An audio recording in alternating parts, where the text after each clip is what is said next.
Welcome, everyone, to another OSR tabletop live stream with myself, DM Bloodworth. Great to see you once again. I have the lines open if anyone wants to drop in a comment, and I will be putting up the invite tag up soon, so you'll also be able to join then. I know this is kind of a weird time for me to do a live stream, but I am currently in pre-vacation mode, and so I decided to do a live stream before I leave for vacation, let you kind of know what's going to be happening over the next couple of days until my return later on next week, and also to bring up kind of like a week in review of various stories going on throughout the hobby, certainly over the last 7 to 10 days or so. So again, I know this is kind of a weird time, 3 o'clock Eastern time, but I will let this run for about an hour and a half or 2 hours or so. Really depends on how much engagement we have, and then I'll have to start actually getting ready to leave the house to get a little closer to the airport, because the weather here is a little bit crazy. We're getting that the remnants of whatever hurricane had hit the East Coast, southern East Coast, Florida, and in the Caribbean, the Bahamas. I know also got some of it, not any damage. My wife and kids are actually in the Bahamas right now, and I said everything's fine. It's just rainy. So let's just put up the banner up here. So this is my pre-vacation live stream and upcoming videos for the remainder of the month of August. I know it's been about 3 weeks since I've done a live stream, so I apologize for not getting back sooner on the live streams. I've been kind of busy working a little bit, and and getting a lot of new content, which I'll talk a little bit about as well. So I see we have a couple people watching right now. So thanks for watching. Feel free to chime in anytime you wish, and I will put up the invitation now. Let's make sure I'm where I'm supposed to be in here. So anyone is welcome to join. I can take up to 3, anywhere from 9 or 10 people, including myself, I believe. So, so this is my pre-vacation live stream, and what I've been doing is I've been luckily my mail has been coming in. I just got, I believe, the last item that I was expecting just came today. I will actually show that off to you. So I finally got a copy of Gary Gygax's Dangerous Journeys. This is book 4, so this is the one book I did not have, and I got it off an eBay purchase. I paid about $70 for it, plus shipping and handling. Came out to a little bit over $80, and it has the original map still attached inside it. So that was something I was really looking forward to, and this completes the entire set for me. So now I have everything, books 1 through 5, plus the Game Master's screen for it. So I will do a video once I get back from vacation. I will do a video actually going over the content of Gary Gygax's Dangerous Journeys, and really looking forward to doing that, and showing you some stuff that is in some cases obscure to you. And we have our first comment in here. Hey Peter, happy Friday as well from South Carolina. So I'm hoping that the weather for you has improved. I know that storm came up through the Carolinas. I believe that it was a tropical storm. I forget if it was supposed to make landfall with neither North Carolina. They said anywhere from North Carolina to New Jersey. We definitely got it these last couple of days, and it's supposed to give us, I'm in New York, so it's supposed to give us another like inch and a half of rain tonight. I know when my wife and kids were driving into the city to get to their to get to the Bronx before they go off to the airport yesterday morning. No, this is Friday, so Wednesday morning, 2 days ago, and there was a lot of flooding. So it took them 3 hours just to drive 70 miles. So hopefully we don't have that kind of an issue tonight, and we are flying out at 6 a.m. or maybe 7 a.m. Tomorrow morning. So she just told me that it's actually sunny out in the Bahamas now. So I guess those storms have passed through. But it's good to hear that it's improved for you. I think we're getting it now. So we'll see. So let me get to some of the other topics at hand, the banner items I was going to bring up. And so I just wanted to give a shout out to Shadow Dark and Kelsey Dion. And absolutely killed it with 4 gold Ennies. The 4 awards were for best game, best product, best rules, and best layout and design. So those are all the major awards any tabletop role-playing game is going to want to win. I think there was only one that Arcane Library was nominated for fan favorite, but that went to Free League. But Free League is an awesome game, game publisher as well. So that was some pretty stiff competition there.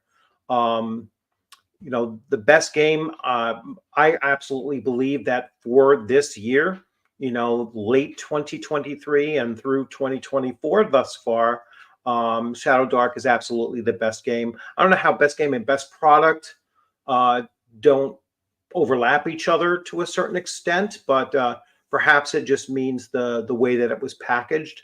Best rules, again, it's very much to taste and everything, but I can definitely see why it would win the best rules, because its rules are so easy to pick up and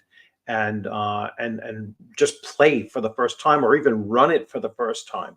I cut my teeth on Shadow Dark running it at a convention, and that's how easy it was to run the game system for 5 players that had never played it before, and we had an absolute blast. And it was seamless. It was a very, very easy game system to run in a convention setting, and it was a lot of fun. So I can definitely see where it has the best rules in that sense, and the best game of the year. Then best layout and design, which that says a lot about the thought that it went into creating this product, and it does make a lot of sense how it is put together, and just phenomenal thing. So that's where I was going to lead off with. So something very, very positive coming out of Gen Con, and then the Gold Ennies going through Gen Con, the Ennie Awards being given at Gen Con as well. Let's see some of our other comments. So I think Shadow Dark is the game best designed for the beginning GM to run quickly. Yeah, or even I'm an experienced GM. I will say that.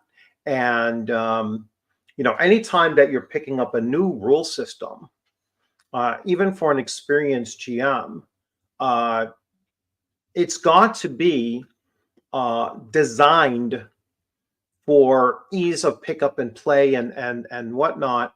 And that's where it really does shine. I mean, it's the perfect game system for a convention setting. And so that's really, really well done.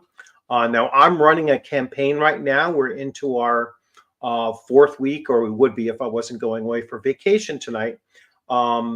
but this would have been our 4th week of running, and it's working really well in a in a VTT type setting as well, or or online setting as well. Hey Takato, how's it going? Good to see you. And so that's where I stand. I have Old School Essentials, the advanced books on PDF. And to be honest with you, I think that Old School Essentials, I see more of a combination of AD&D and perhaps like the an in between mark between AD&D and D&D BX, right? So it's something that I think I already have it, and that's another reason why I kind of skipped over Dragon Slayer, was because I feel like I already have those games. Like Dragon Slayer is Holmes and AD&D First Edition. I have both Holmes and AD&D First Edition. Shadow Dark did bring something a little bit different, and that's why I choose that over Old School Essentials. Even for home games, things like the random dungeon generator allow someone to get going with just a few hours of prep potentially for the smallest dungeon. I don't even think you need a few hours prep to put up a dungeon. But if you're a new GM, then possibly. But I think that you can do minimal prep and still run an adventure pretty quickly with it. Ducato says where OSC shines is in its layout. Yeah, and a lot of games have good layouts. And then there are the handful of those that really do need to improve on that area. I've been reading Dragon Slayer of late. I may use it to run some sessions set in Barrel Maze, which would make sense because that's his mega dungeon. So it makes a lot of sense. Again, at the time, and OSC, I'll say the other thing about OSC, its more recent Kickstarter, which was probably almost 2 years ago now, it came at a time when I was starting to feel like, do I really need any more D&D retro clones? And ultimately the answer was like, I'm not going to spend $120 or $130, whatever the full Kickstarter was at the time, for something that I felt like I already had. And that was the same thing I thought of with Dragon Slayer as well. It's like, convince me why, if I have the Holmes edition and I have AD&D First Edition, why do I need this? Why can't I just homebrew my own table and what I'm running at my own table to combine those two things up? And I hadn't seen a reason to drop $100 or whatever it was going to be to buy that whole system out. So I don't regret not having picked up either of them. I have the OSC in PDF. I mean, I could conceivably think of getting the PDF of Dragon Slayer really to take a better look at it, but I don't see it happening anytime soon to fit within my available time to run things. And you're welcome, Peter. I'm glad that answered your question.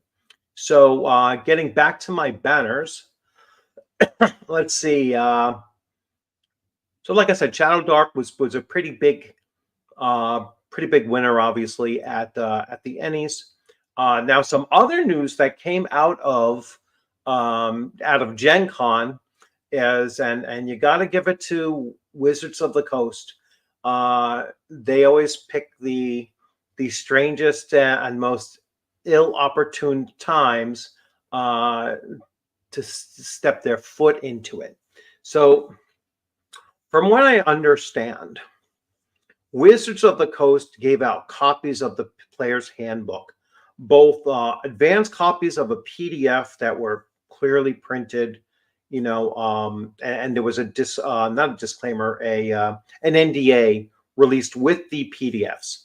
All right, and then they sold something like 900 copies, like 300 copies a day at Gen Con. All right, now these were physical copies ready, ready as could be. Now, with the PDF, they had claimed or stated that there was an August 1st embargo. So you cannot show anything about the game at all, maybe just the front cover of it or whatever, up until August 1st. And then after August 1st, the embargo was lifted, supposedly. So then what they did was Jordan, the PH is silent. I don't know, it's weird, but who is a YouTuber, very large sized YouTuber, that I didn't necessarily think that he was so attached to the tabletop role-playing game hobby. He's just not within my sphere of, things that I follow, channels that I follow and such. But he's a very, very large channel, very well known. I think he has popped in previously with some of the controversies by Wizards of the Coast. So I thought that that's kind of where he came in. But so he starts showing off the book. And then he gets a copyright strike for showing off the PHB after the embargo had ended. Now, I don't know if he was showing off the PDFs or he was showing off the hardcover.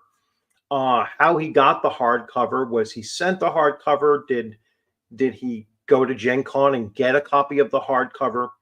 But the thing is that Wizards of the Coast hits him with a copyright strike instead of just contacting him and saying, hey, would you mind just taking that video down, privating it for another week or so, and then you could put it back up again.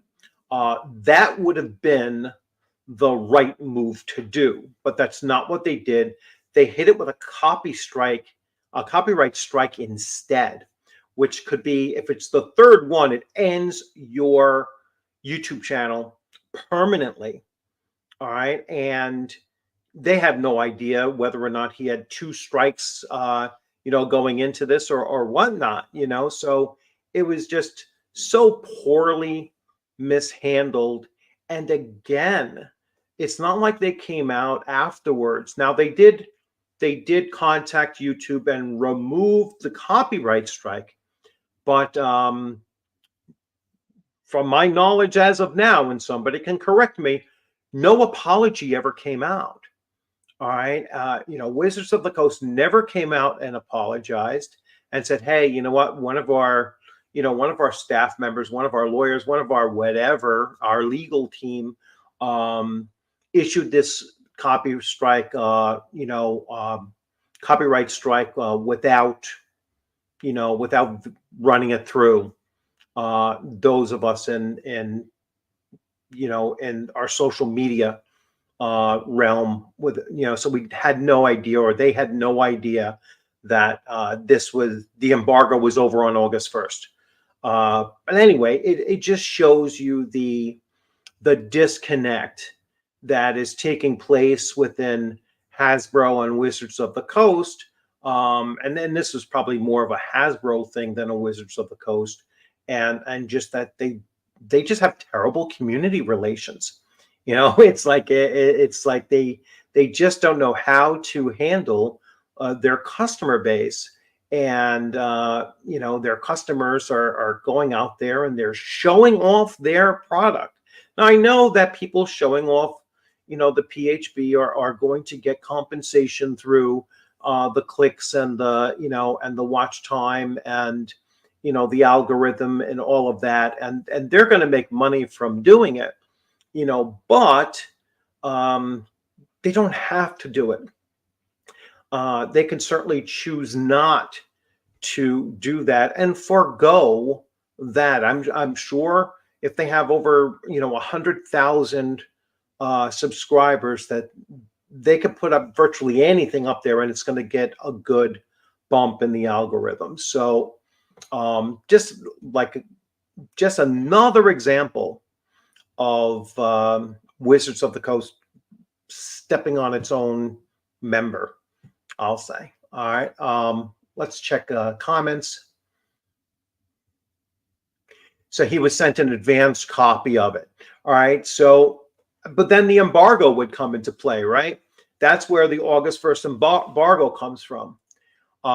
Sly Flourish, I know I watched his. He got emailed from WotC reference in his video, but no copyright strike. He went back and blurred the book out, which is another thing, because I don't know if Sly Flourish, Michael Shea bought the book at Gen Con and then started showing it, or if he was sent an advanced copy as well. I do know that what he said was that he was offered the PDF, which was the advanced, but it came with an NDA, and he said he didn't want it. All right.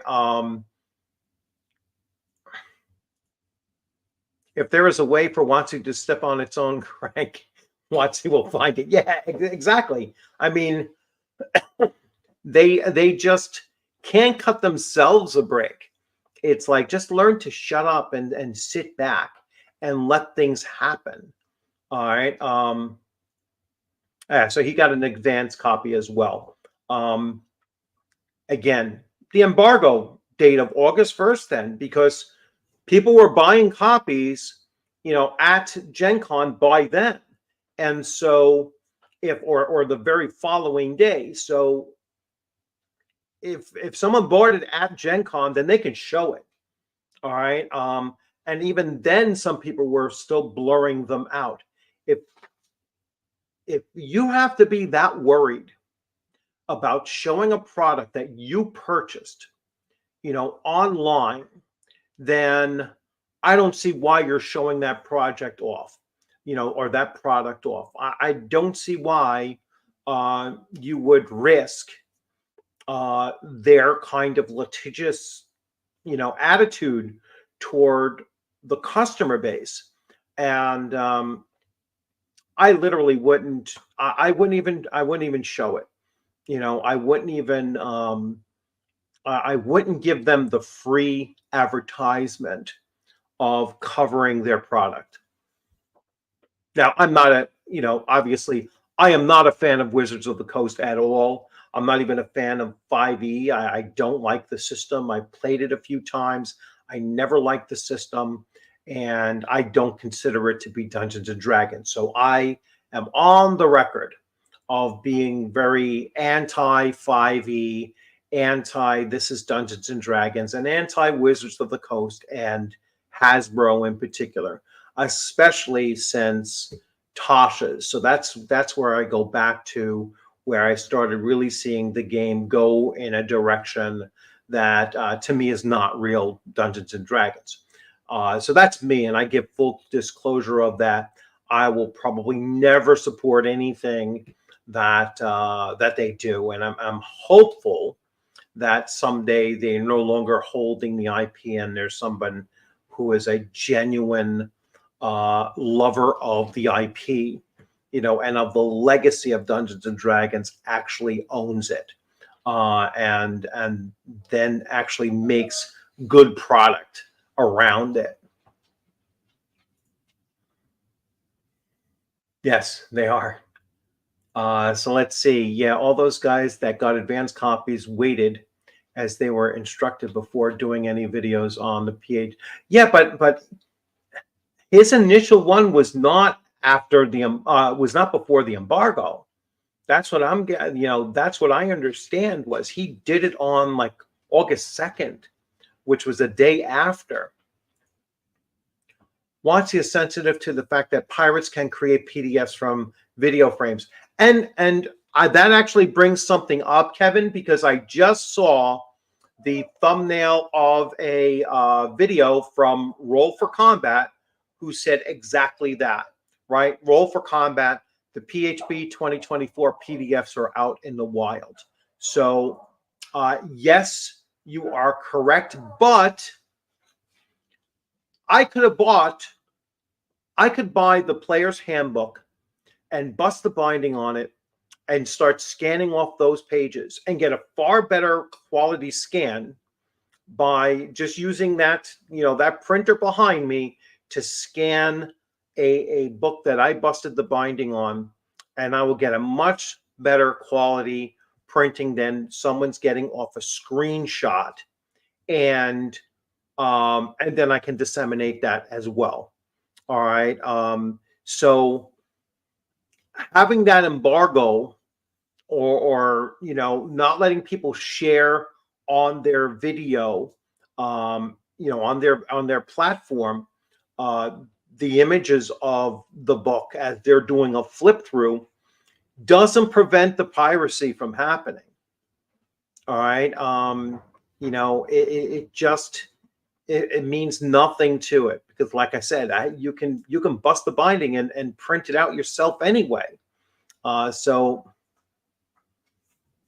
that's the weird thing about it, is that just a lack of understanding on their part, on Wizards of the Coast part, to understand that no matter what you do, you're not going to prevent piracy if somebody wants to do it.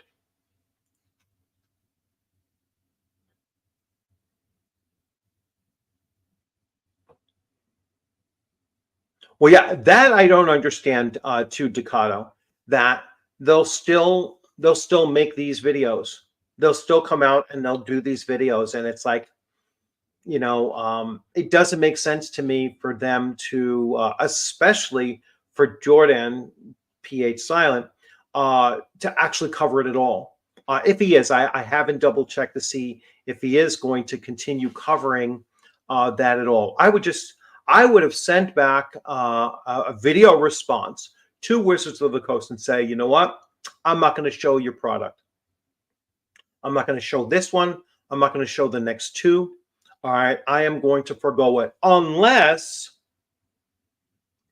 Chris Cox comes onto my channel, all right, for an interview and issues an apology for the way that Hasbro handled this situation.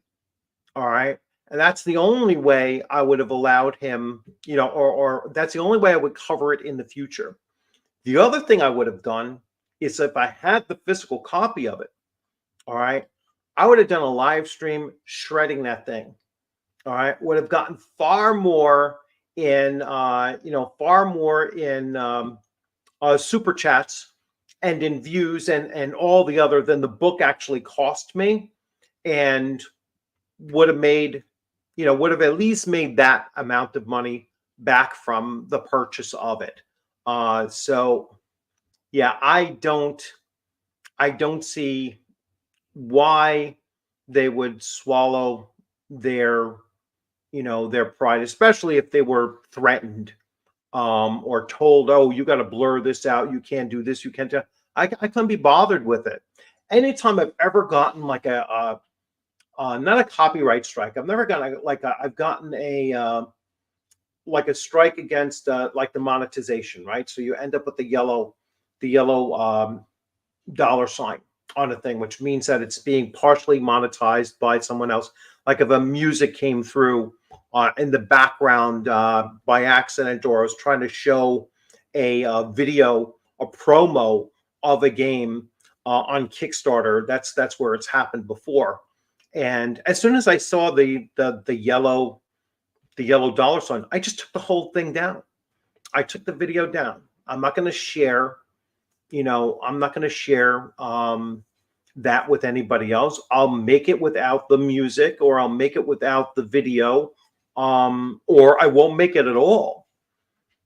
So, and I see here it says it's because D&D is the biggest TTRPG product and there's more views money in covering WotC than in talking about other games.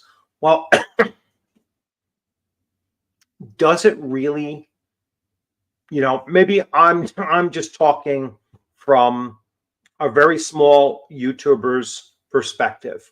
All right. I'm not even at the 5,000 subscriber mark, let alone the 100, 120, 130,000 subscriber mark. But I have to imagine that these people who have been around for this long are not solely reliant on D&D 5e. All right, that they have other sources of viewership than just D&D 5e. And if they foregone covering the PHB just for if it was just for that one release, how much is it really costing them? I don't know. I can't imagine that they're going to see such a decline in their regular viewership than they would if they didn't show it at all.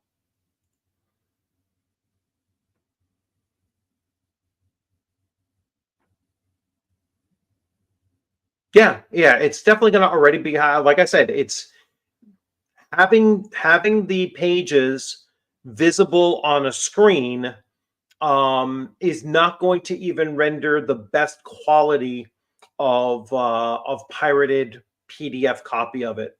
The best way to pirate is to take the original printing, bust open the binding, and then scan each page, on your own. Not that I'm advocating that. I'm just saying that's the way it can be done, and you'll end up with a better quality anyway.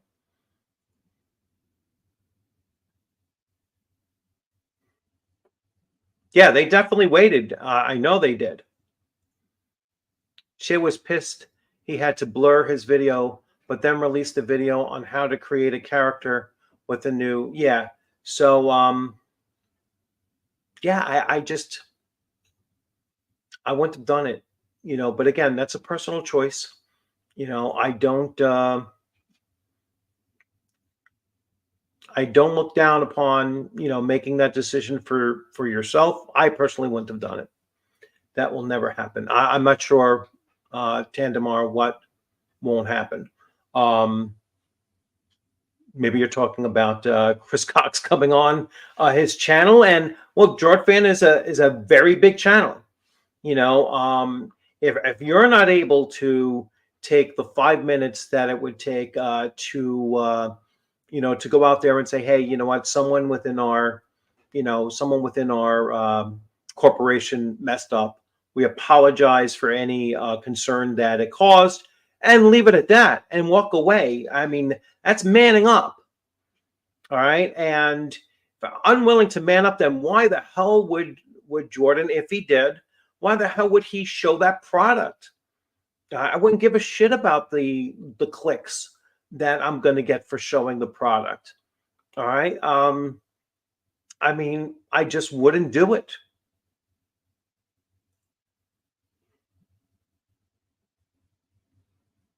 Yeah, if he doesn't, I give him a lot of credit. All right, if he doesn't cover it anymore, I give him a lot of credit for that, and I would actually follow him solely because of that purpose.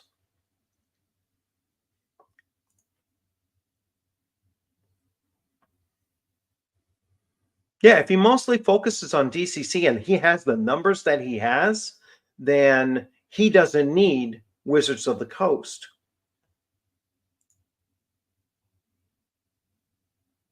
And that's the point that I was making. It's like, if you're not, if you're large enough that you could, like, all right, I have enough viewers that are going to watch my content regardless of what I'm covering, then you don't have to be beholden to Wizards of the Coast or any company that's going to treat you like that.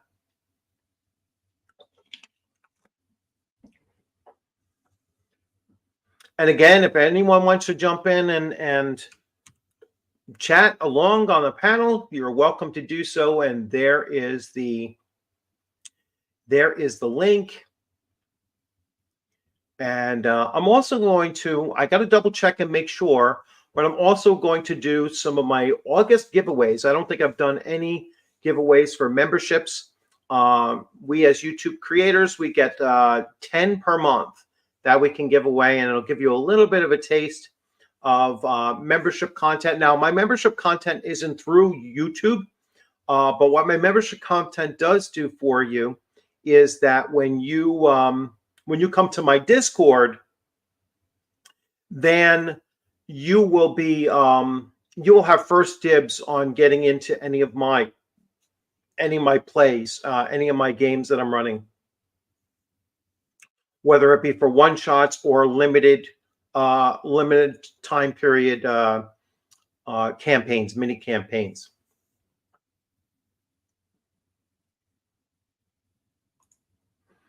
Hey, Mirador, how's it going? Yeah, so Mirador, I am definitely looking to do something for 3 players on with Fallout, and we'll see when I'm going to find a slot for that. I know you can't do Saturdays, but I will certainly be looking for a slot for that when the time comes. I'm probably not looking to do anything for it yet until like September, October-ish.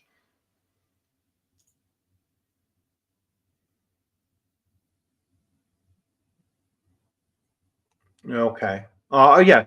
Well, it's great having you here, and thanks for some of the questions and everything as well. I'm kind of pressed for time too. I will probably have to, in about 5 hours, be ready to jump in the car and head down to New York City to get ready for my flight at 6 or 7 a.m. Tomorrow morning. It's an international flight, so you got to get there 2 to 3 hours earlier anyway. And with the weather that we're getting, who knows? But I'm hoping to have until at least 9 o'clock because I have a whole bunch of things to run away. Oh, by the way, Mirador, I just got this in the mail today. I paid $70 for it because it does have the map still attached. It has the map, the original map, still attached in the back of the book, and so that was pretty. I was like, hey, great, I'll grab that. Now my set is complete. So now I have 1 through 5 plus the GM screen. So I'll be showing that off sometime next week when I get home.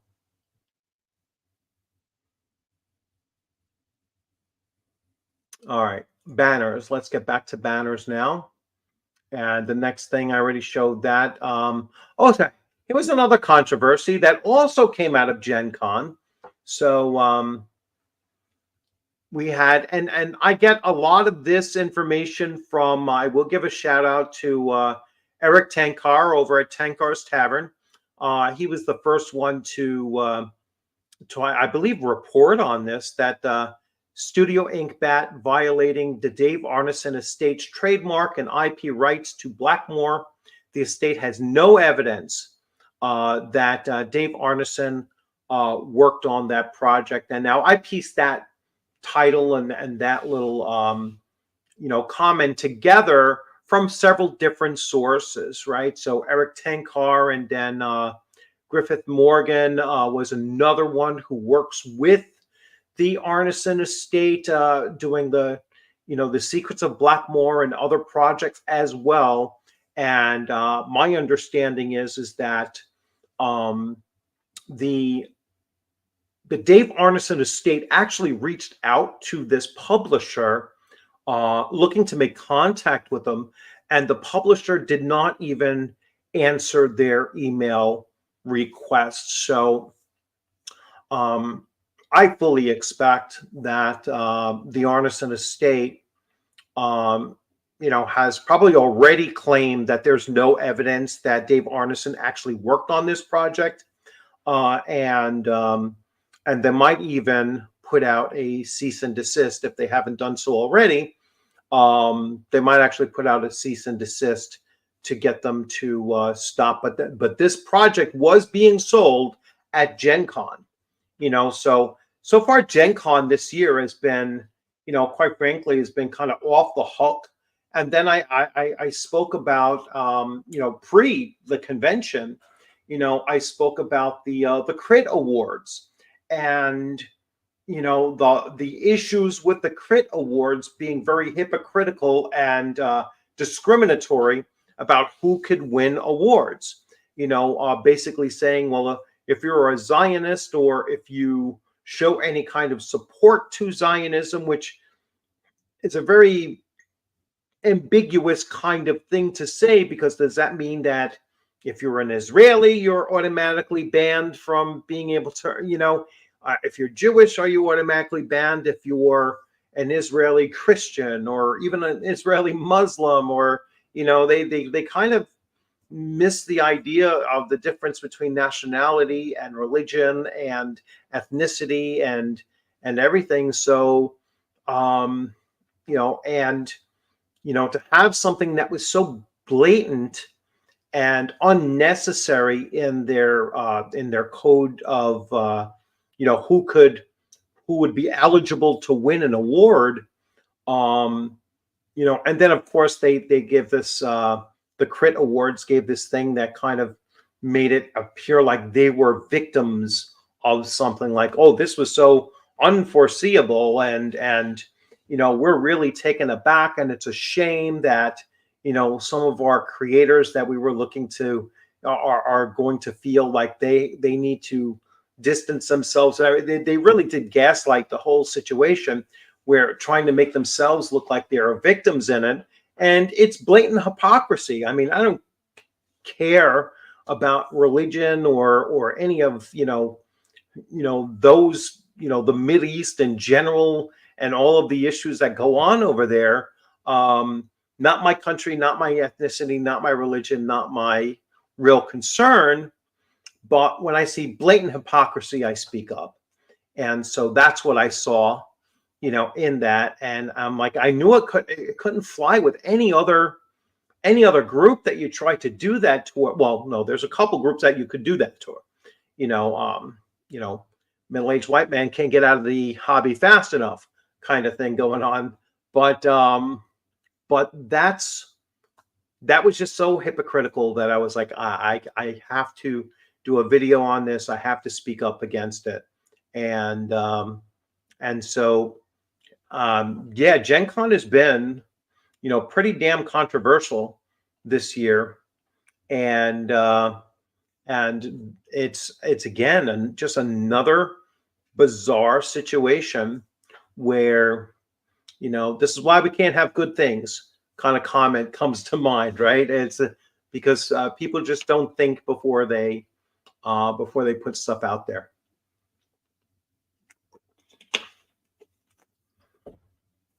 So I am, so like I said, let me do this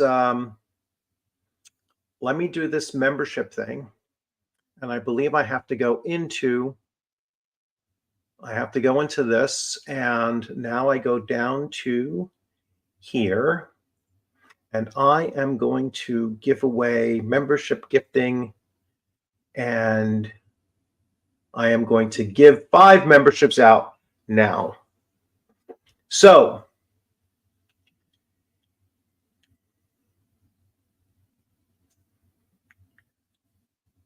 here are the 5 winners. We have Mark Morrison, Mark Hansen, Chen Hussein Chu. Apologize if I mispronounced that. Theatis. Theatis has been someone on the channel for a long time, and I can't pronounce his name either, so I apologize. And then Wayne Brack. So you were all winners of a free membership. That's a 1-month membership, and congratulations to all of you for doing that. So 5 subscriptions right out, you will get the, yeah, I don't know why they don't automatically put it on here, but congratulations to all of you. And yeah, and then you can decide later on, after the month, if, so within a month's time, you'll probably have an opportunity to play in one of my games. So that's certainly something that's a possibility. And then before the end of August, so I will say for the last week of August, I will do a live stream on that Friday, and I will do the last 5 free memberships put out to you during that time as well. So again, congratulations to all of you. And I noticed like Steve has a membership here. So does Mirador, but Mirador is already in my group. All right. Actually, 2 of my games he's in. But Steve, you're welcome to jump on my Discord and jump into any of my games that I'm currently running. Yeah, you're certainly welcome to do that. And then once you're in, I'm not going to kick you out if your membership expires or something like that. You'll be in part of the players group anyway. And then as long as that goes, that particular session or mini campaign or whatever it is, as long as that runs through, when it comes to an end, that's when we can discuss whether or not. I don't believe in putting people out of my groups when they've been in my group for a while. So, and actually Mirador can speak to that because he's been one of my players now going on a little over 3 years, and in 2 or 3 campaigns, I would say, at this point right now. So, so getting back to the banners. So pretty much I covered everything that I thought. If anybody else knows of anything that has come up, any other controversial issues that have come up, I did notice somebody. I noticed somebody on Facebook the other day, and I quite frankly I forgot about it. But they were gaslighting like the OSR, and they were like, "Oh, this is why." People don't follow the OSR. Oh, it was about VentureCon.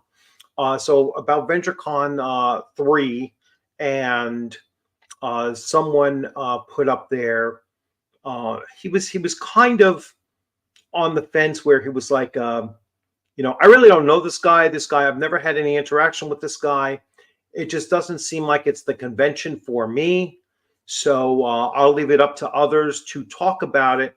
But I'm kind of indifferent on it. Well, then why'd you post it? I'm saying? It's like you posted it, and then people are, of course, going to jump in and say, oh, well, even though I've never had any personal contact with this person, I hear stories about him. And so that's not anything I would want to be associated with. It's like that's what it just opened the door to. And it's like, oh, the OSR has to react to whom is in the OSR. And it gets back to that whole idea of like there's some like a governing body over the OSR, and that we can pick and choose who is going to call themselves the OSR, or who is going to play the games of the OSR, or purchase the games of the OSR, or run conventions, and go to conventions. And that's what really gets me, kind of scratching my head, trying to wonder, why does anybody believe that any other person or groups of people have that kind of power to do that?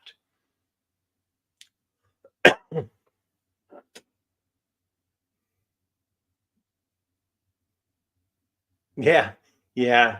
That's the thing is like, once you're, once you're that involved in real life, it's harder and harder to get games scheduled. So I certainly get it. And I'm a semi-retiree, and I still can only find probably about 2 maximum 3 sessions to do. And it's hard to find sessions when I could actually do them in the mornings. And it's very hard to put together a consistent gaming session in the mornings when most people are working, obviously, but I'm not. And so that's really the that's really the hardest part of it. Scheduling is death of the gaming for adults. Yeah, it's like, again, it goes back to like that OSR attack. It's like, oh, you guys are all incels and this and that. And, it's like, no, we're all, or pretty much all of us are, we're married, we have kids, we have jobs, we have all these other things that are going on. And this is just the hobby. This is just the, I don't watch NFL football. So that gives me 6 hours a week, let's say, to run 2 different game sessions. It's like we have to do the we have to do the plus minus effect of, if I'm going to run a game, I have to take away from something else, kind of thing. And we don't have the luxury of being teenagers that especially in the 70s and the 80s, being teenagers in the 70s and 80s, where your parents never asked where the hell you were until about 8 o'clock at night, and right after school you can play D&D over at a friend's house, and no one's coming looking for you, and you could do that every single day, which was basically my gaming experience for close to 8 years of playing 6 days a week, and only walking into the house around 8 p.m. To have a late dinner, and then it was a school night. So it was, by 10 o'clock we were in bed, kind of thing. So retire with no retired friends, scheduling allowed. Yeah, get 3 sessions in the week, but they don't often align. Yeah, exactly. I mean, it's hard to get 3 sessions a week. It really is. And, my wife is working. My wife goes, she works for the school system. So she's gone all morning. I could love to get a morning session going. All right. It wouldn't interfere with anything. My wife and kids are out of the house the whole morning. I don't go to work for those 3 days a week that I work until the early afternoon. And then I come home in the early evening. So mornings would be ideal for me. It's just hard to find people that are free in the mornings, or they have to be like, 9 hour difference in time zone.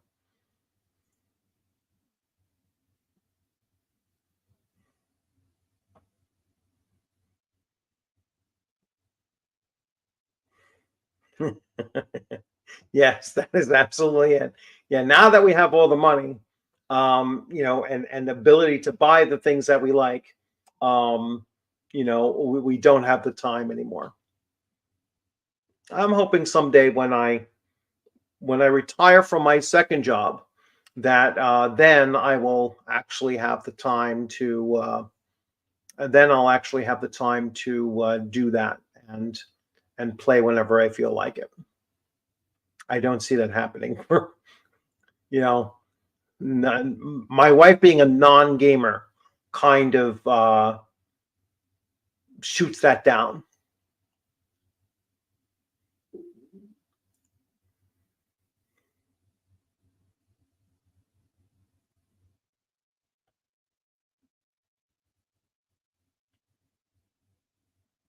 Yeah, as a matter of fact, Ducato, in September, I'm changing my work hours to my work days are actually going to be Mondays, Wednesdays, and Mondays, Tuesdays, and Wednesdays.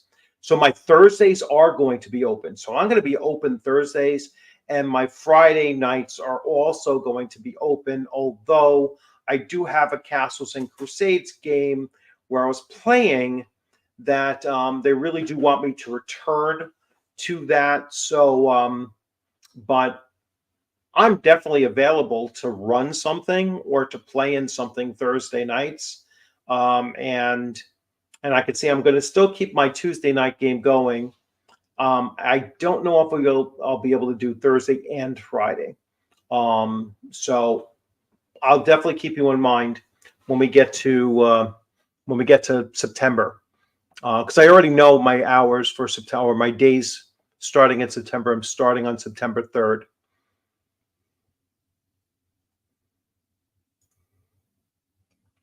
Okay.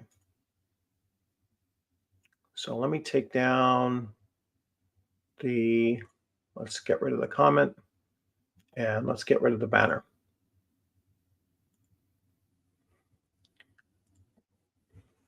So, so I'm pretty much going to wrap it up here on the 1 hour mark, unless anybody has anything that they really want to add to it. I haven't seen anything,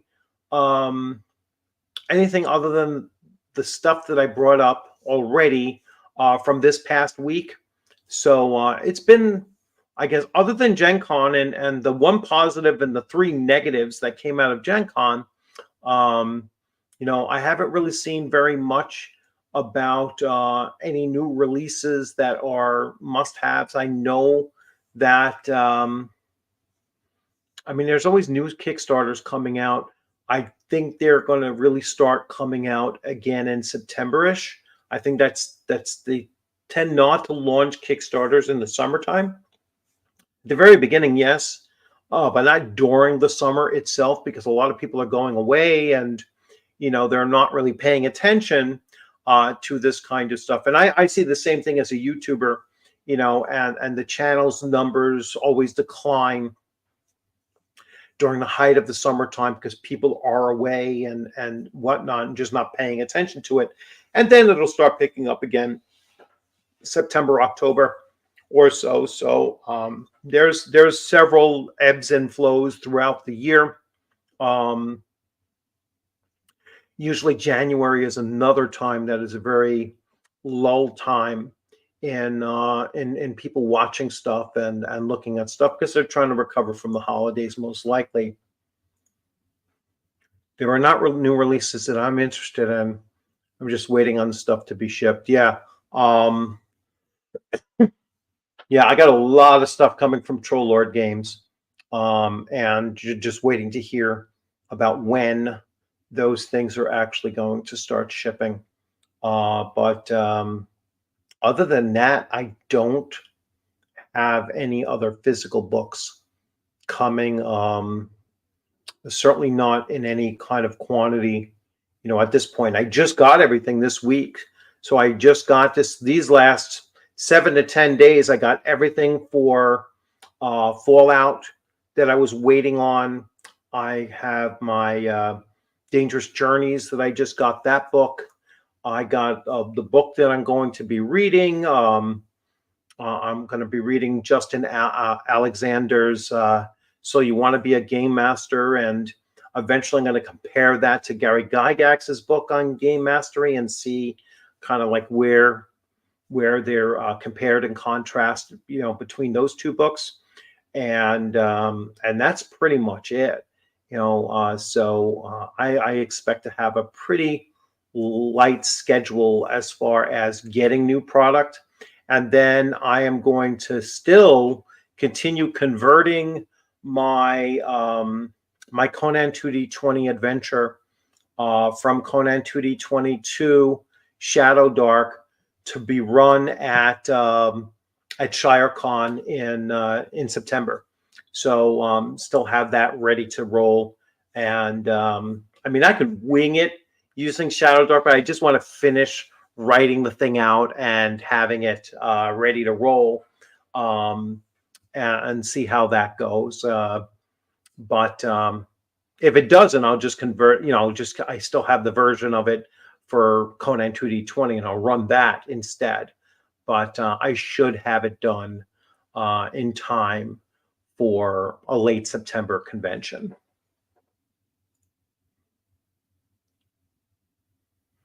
Yeah.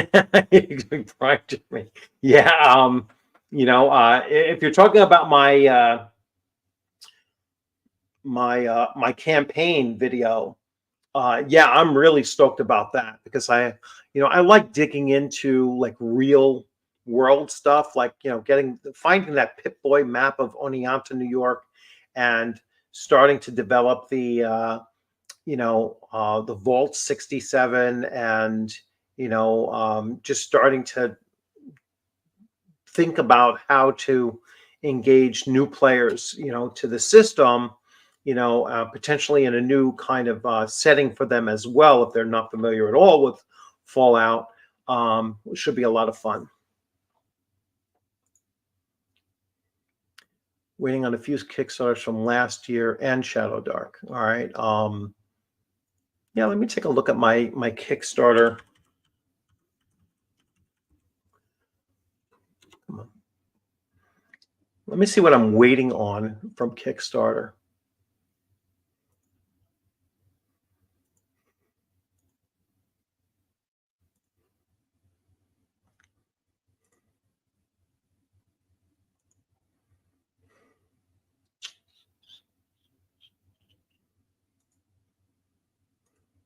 Oh, this will be an interesting screen share. So let's see.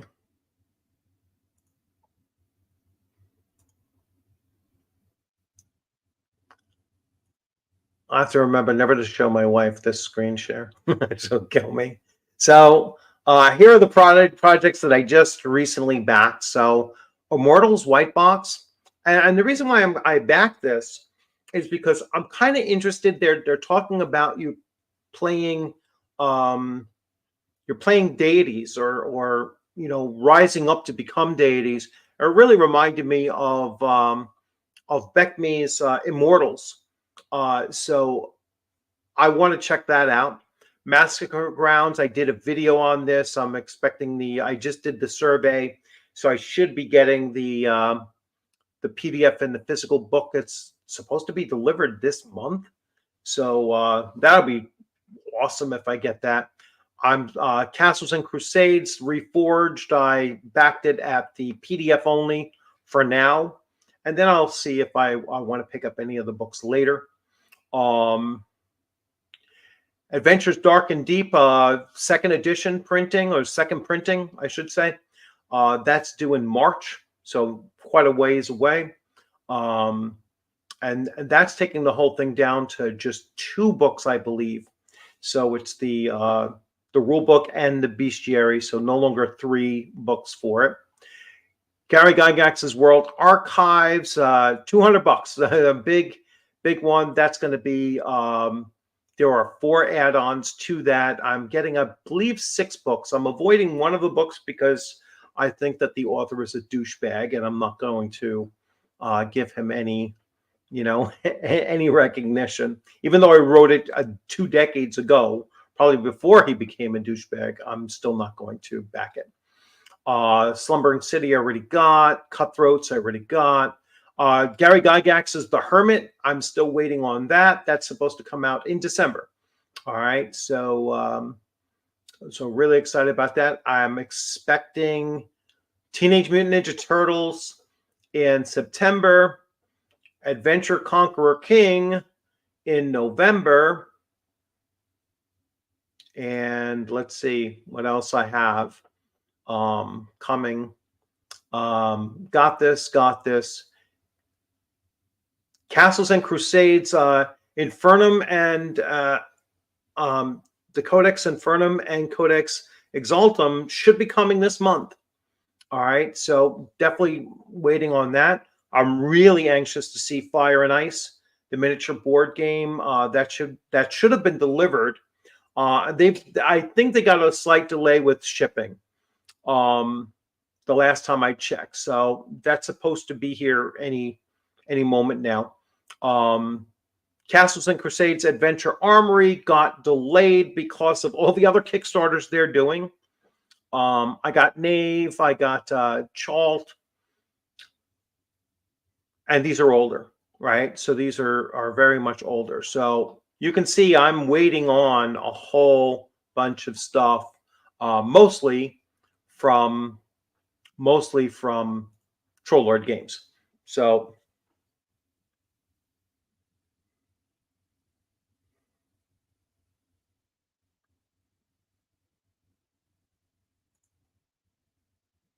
Yeah, that's gonna be well, I'm converting it to New York. So but yeah, it'll be a lot of fun. I'll be running through the Catskills of New York. Yeah, I'm waiting on actually probably a few more than 6. Yeah, this is another game that I skipped. Dolmenwood, I heard a lot about it. I also didn't get um Dragonbane, which I'm more inclined to get Dragonbane than some of these other ones. I just hear much more about it. There's much more of a buzz about it. They're coming out with another book for it as well. So I'm again much more inclined to get Dragonbane than anything else. But I'm still waiting on so much to come in. Now that I'm going to, I can take off 6 months from buying anything, and I will still have a steady flow of content coming in. So I think I'm leaning towards that. I'm going to start saving up for my trip in July. I mean January. My trip in January, and looking forward to that. Yeah, I hear a lot about it. Ducato, probably some of it from you as well. That it is a great game, and I do hear a lot of really good things about it. When I go to the conventions, I will be looking out for it, especially at Philadelphia Area Game Expo, and I'll see how many Dragonbane games I actually see running there. I can actually even check that out and see how many are being run there. Um, so let's see.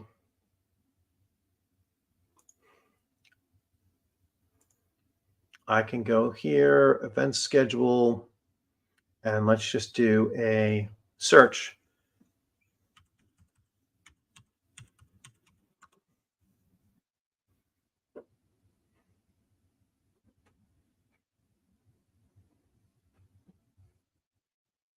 I don't think any at Game Expo.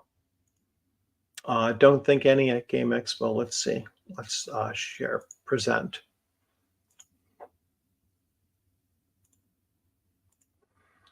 Like I put in Dragonbane and, or is it Dragon's Bane? Maybe that's what I did wrong. Was that Dragon's Bane? Let's see. No. So I don't see any Ducato. Not there, at least. Not unless this is it. Let's see. It says OD&D. It's not OD&D.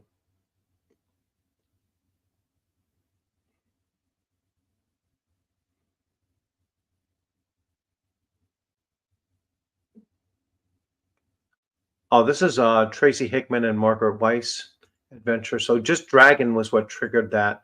There's 2 Dragonlance games running. Now let's see, Shadow Dark.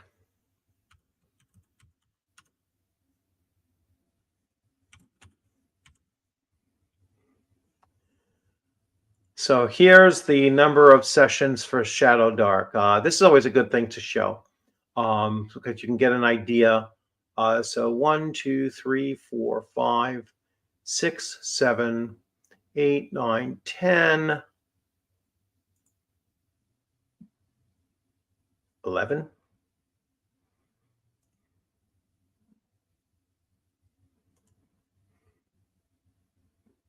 Oh no, this is other. Oh no, that's mine. Um, yeah, that should have been Shadow Dark. It should have come up as Shadow Dark. That's because originally it was issued as Conan 2D20. So 11 sessions of Shadow Dark there,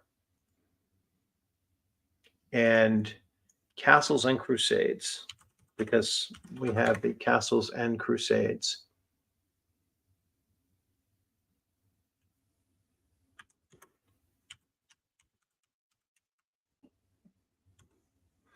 So let's see. 1, 2, 3, 4, 5, 6, 7, 8, 9, 10.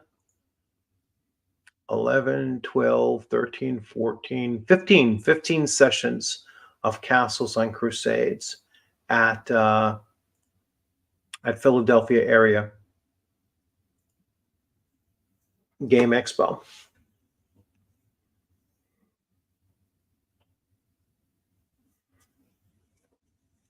Yeah, that's going to be awesome. I know you're coming in September, so you'll be getting the first reveal of that, and my game session of Shadow Dark at the Philadelphia Game Expo was actually the first to fill.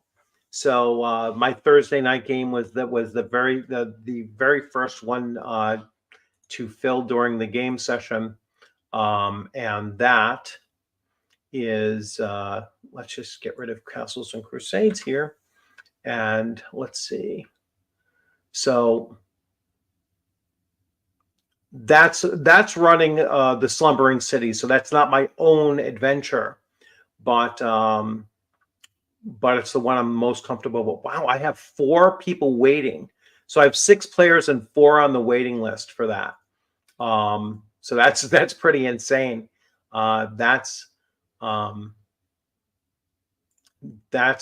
pretty insane. Yeah, my others are not full. I should direct everybody. Hey, I'm running other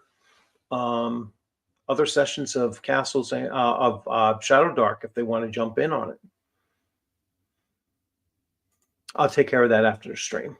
But anyway, yeah, so really excited about both the conventions that I'm going to. I'm kind of locked into doing the same 4 conventions every year now, and I think I'm going to stick to that. So I know I've gotten some special invites to ones out in the Midwest, and all of the issues around with having to fly someplace and and dealing with all of that, it really does make it harder to choose those. I have a local June convention. I have a local September convention. I have Philadelphia, which is about a 4-hour drive in January. And then I have another game convention that I've gone to twice already in Massachusetts. That's in April. So I have, June, September, January, and April every single year. And I can consistently keep on going to those 4 and still touching bases with as many people as I'm normally in contact with online, as well. And so, but really excited to meet you in person, Ducato, and we'll have to go across the street and have a couple beers in between game sessions. We'll see. This is the first time that they're at this new location. So I'll have to scope out the place and see what's around there. I know where it was last year. There was a bar right across the street with pretty decent food and everything. So we'll see. We'll see if this one is good. I have to check the